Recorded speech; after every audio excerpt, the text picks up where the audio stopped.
Olá, essa é uma aula sobre render 360 graus. E assim como você, eu já achei super difícil fazer, eu não fazia esse render porque eu achava que era muito complicado. E eu descobri que é muito fácil, muito prático.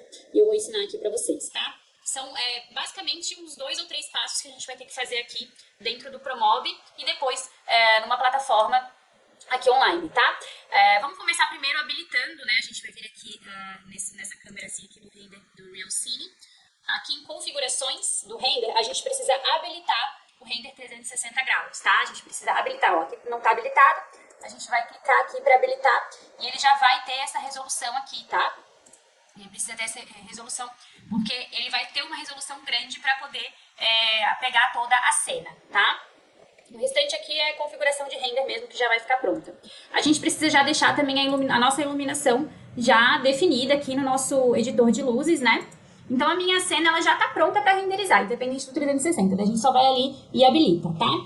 Outra função que a gente precisa fazer é aqui na vista dinâmica. A gente precisa deixar o nosso olho do observador mais próximo do centro desse ambiente, tá? Aqui no caso, como é um quarto, deixa eu até mostrar aqui para vocês o ambiente, ó, ele é um quarto de casal aqui, a gente tem um painel de TV, a gente tem uma bancada.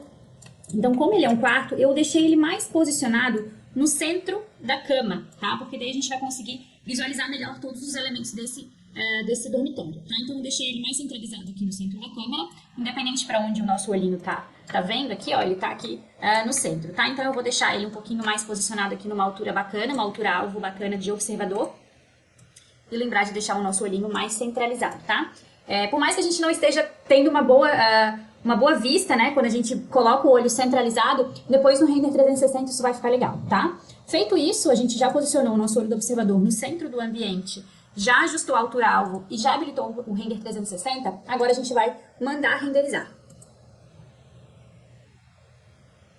Agora a gente aguarda a nossa renderização ficar pronta.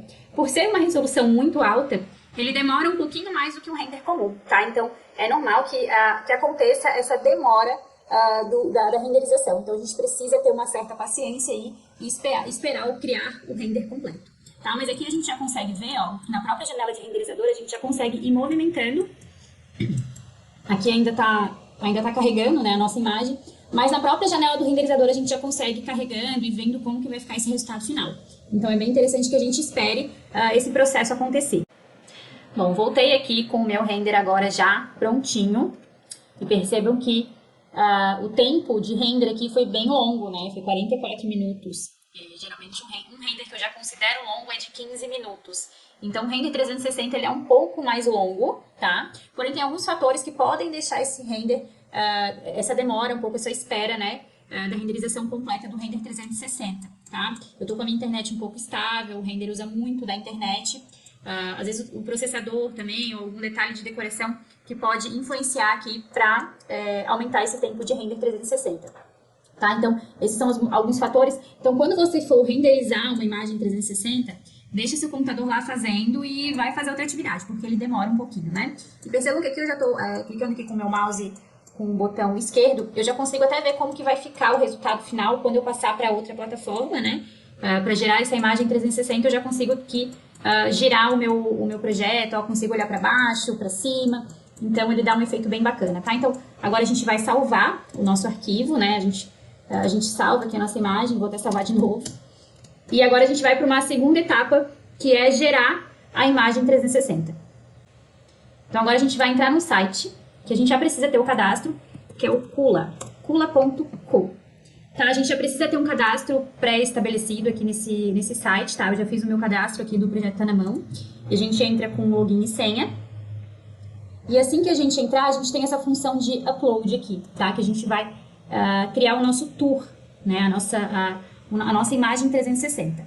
Tá? Então, a gente vai selecionar a imagem que a gente quer aqui na nossa pasta. A gente vai lá na nossa pasta onde a gente salvou aquele arquivo. Eu salvei aqui, ó. Então, eu vou salvar a minha pasta.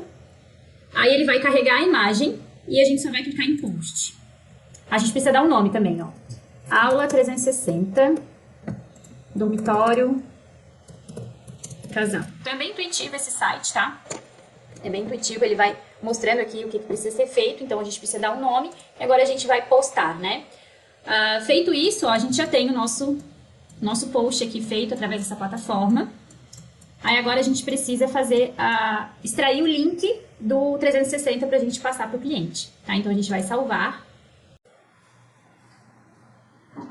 Bom, feito isso, que você já colocou a sua imagem aqui no site do Kula, basta você vir aqui em salvar e ele vai postar ali no seu tour. Você vem aqui nesses 3 risquinhos aqui, ó, em Profile, My Tours.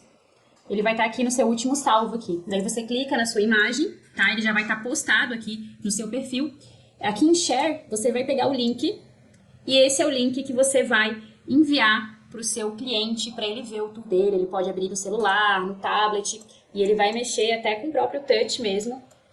Esse é o link que ele vai receber, que ele pode mexer no celular ou tablet para ver todos os detalhes aqui, aproximar, desaproximar. Então, é bem bacana aqui essa função, mas a gente precisa dessa plataforma externa para a gente fazer a nossa imagem 360 no Premiere. E essa foi a aula de hoje. Muito obrigada para quem ficou até aqui. Até a próxima.